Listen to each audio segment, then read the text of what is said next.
Last night on the Ireland Contracting Nightly Sports Call. Right there is the number, 412-575-2600.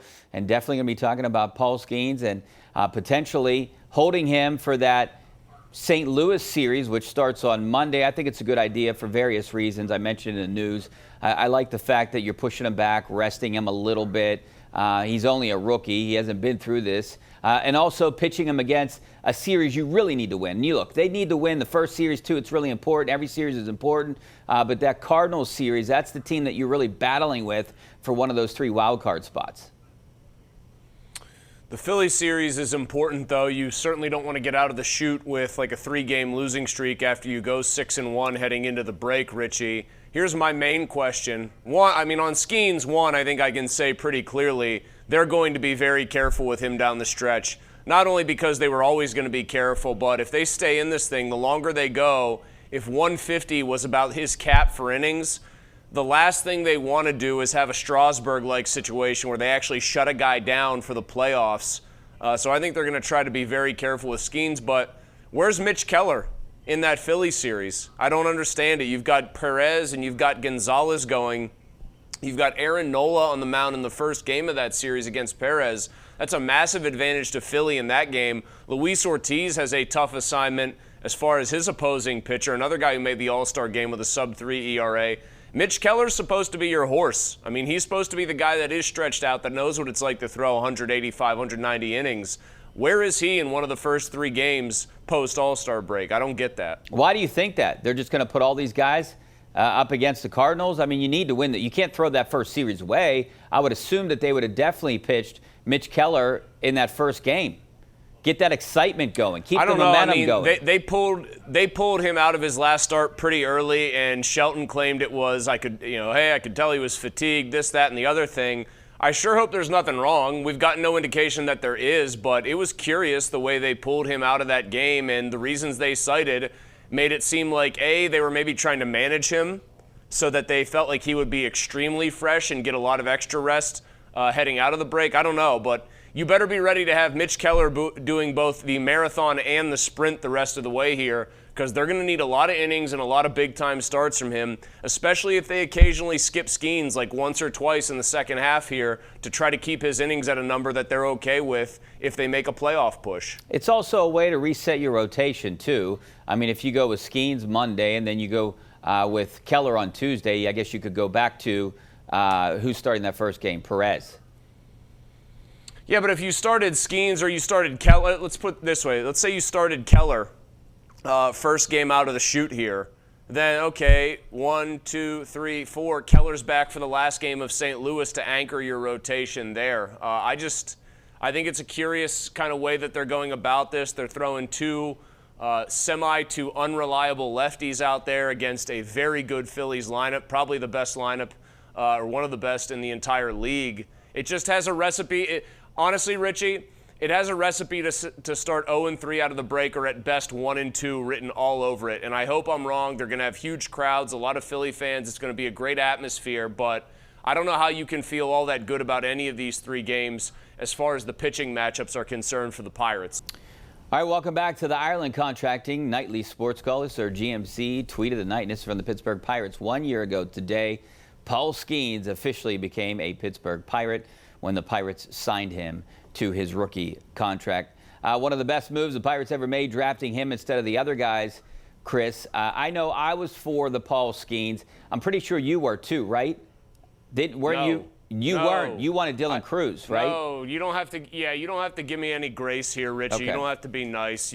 I've chucked myself under this bus happily multiple times because of how good Skeens is, but I said I wanted the guy who could impact the game, 6 out of every 7 days and was going to play every day. But what I discounted was 2 things. One, that guy might only have 4 at-bats in a game, so it's not like he's got a huge say-so. You have to do a lot with them. And 2, I just had no idea, and I don't think anybody, including the Pirates, had any idea how good this guy would be. I think people understood what the potential was because they called him the best pitching prospect in maybe a decade or longer. He's pitching early on like he's the greatest pitching prospect quite literally of all time.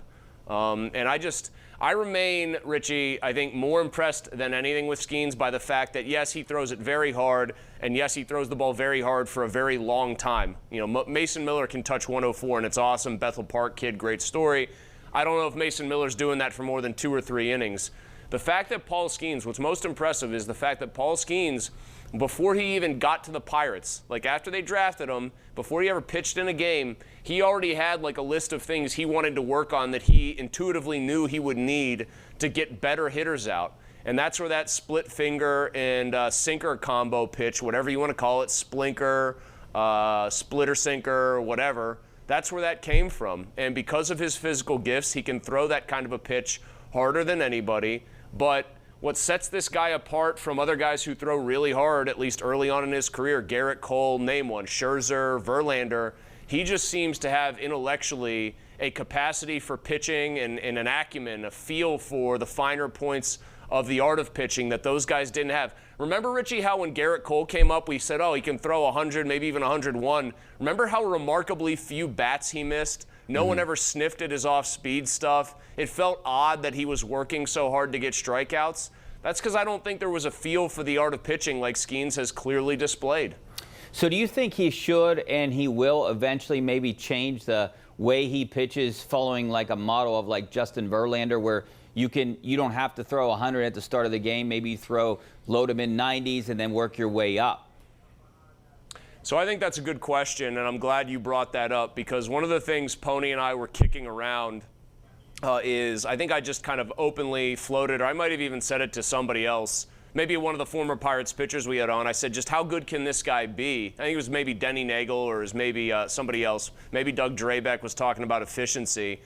And the conclusion I came to after hearing those guys, kind of those experts, you know, guys who were all-stars, in Drabeck's case, a Cy Young winner, talk about it, was the next evolution of Paul Skeens, sort of counterintuitively, paradoxically, might be a less sort of thrilling version of Paul Skeens to watch, where he really does sit at 93, 94, 95 with placement and movement early in a game, and then do what you just described Verlander would do, where you'd get to Verlander 8th, 9th inning, he'd be trying to close out a complete game.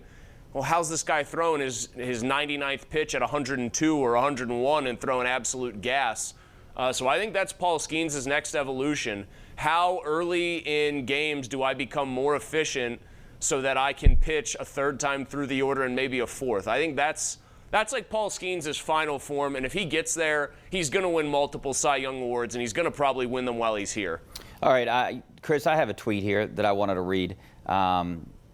It was Lee tweeted me, Lee the greatest. He said, have you seen who will start the 3-game series with Philly? And he talked about the 3 guys that we had mentioned, Perez, Gonzalez is pitching the last Ortiz, one, yeah. and Ortiz is pitching the second game. Nutting hoping they lose all 3 so he doesn't have to spend any money. Disgusting, disgraceful, disrespectful to every fan, just saying.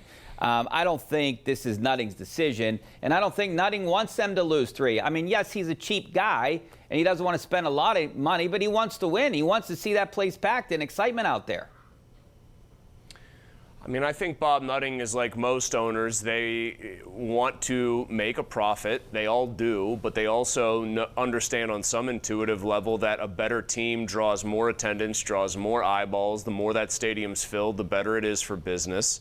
I do think the Pirates' payroll is at least in part tied to attendance, a lot more than payrolls of other teams. Bigger markets, better TV deals, whatever you want to call it, are tied to attendance. So I think it's win-win for him if they keep winning. He gets more attendance. There's probably an ability or a willingness to spend more on this team. So no, I don't think that he's pulling a Rachel Phelps here in Major League and trying to get this team to lose by telling his field staff, you've got to put 2 underwhelming pitchers in as the bookends in this series. And also, here's the other thing. Any guy that they're going to get at the trade deadline is going to be somebody that's a pretty low-cost acquisition anyway. There is not some sort of $20 million a year player walking through that door, primarily because I don't know how many guys that fit that bill are going to get moved, period. And if they do, and people don't want to hear this, and I get it, it frustrates a lot of people, myself included, guys like that are almost certainly going to go to big market, deep-pocketed teams. That's how baseball tends to be. But they're also going to go teams that have players that can win, pitchers like Paul Skeens. You know, back to Nutting, one point that I did want to make, and you said it's a tie to attendance. You know, if you build it, they will come. You know, the fans will come. Not the fans will come and then you build it. I think that's the philosophy that you have to abide by. You know, you got to build this team, make them a winner, and you'll see a sold-out PNC Park. For me, the model has always been in markets of this size, although their market I'm going to refer to here is even smaller, is Milwaukee.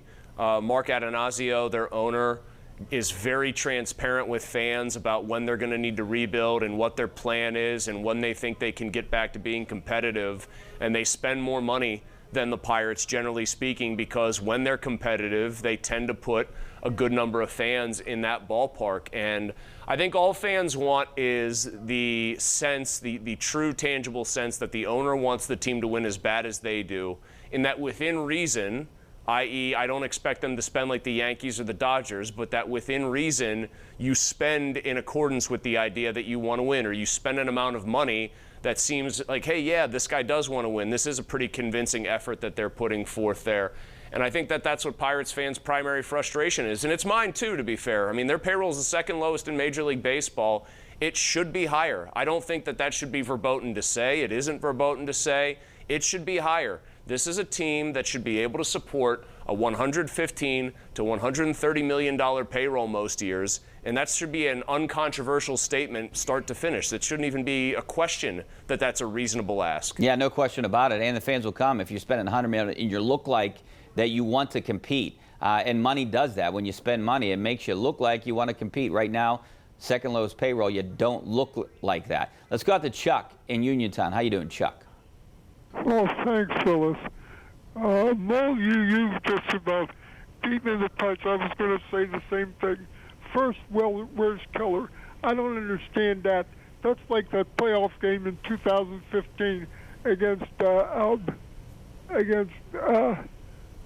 Cubs. Where's Jay Happ, right? Chuck, were you a Jay Happ truther like me? Yep, absolutely.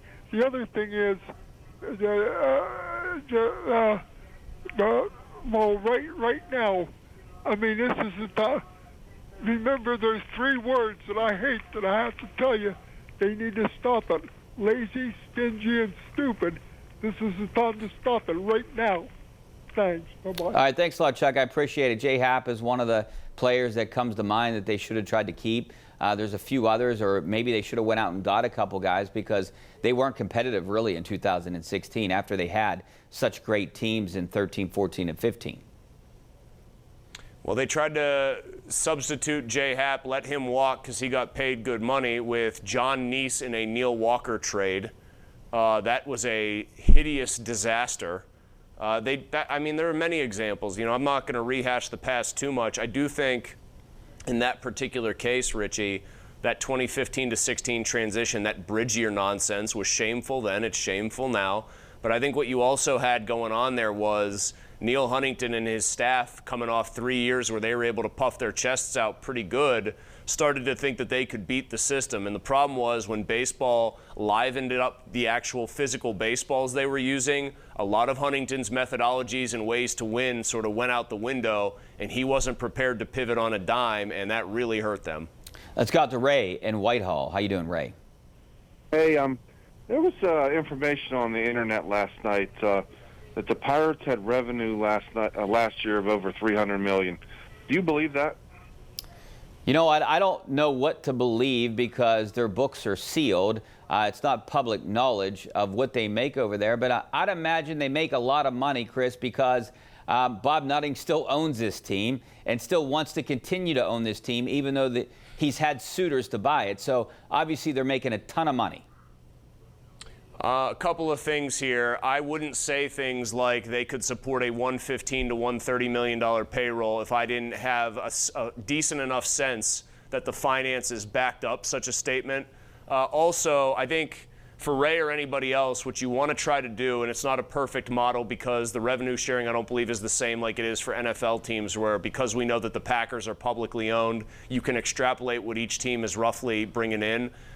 Liberty Media Group, the only publicly owned team in baseball is the Braves, this Liberty Media Group. I'd go look at their financial disclosures, and it does help you get a sense of what teams are able to spend. It's not perfect because in baseball, again, smaller markets are different than bigger markets in that regard, but I think it's a nice starting point for anyone that wants to try to get a sense and make heads or tails of what the finances here actually are. But smaller markets also get checks from those bigger markets because of the revenue sharing, which helps teams like the Pirates. It does. No argument for Yeah. me here. I mean, I like to think that I'm pretty reasonable. I'm not asking them to spend $200 million, but I also think that what they're spending right now isn't sufficient to prove that they want to put a winner on the field. At some point, it comes down to one sentence. You have to be willing to augment a team by spending money. And if you want to get your opinion heard, don't forget to tune in to the Ireland Contracting Nightly Sports Call tonight at 10:35 on KDKA+. So give us a call at 412-575-2600. We do it every night after the 10 o'clock news. For CBS News Pittsburgh, I'm Rich Walsh.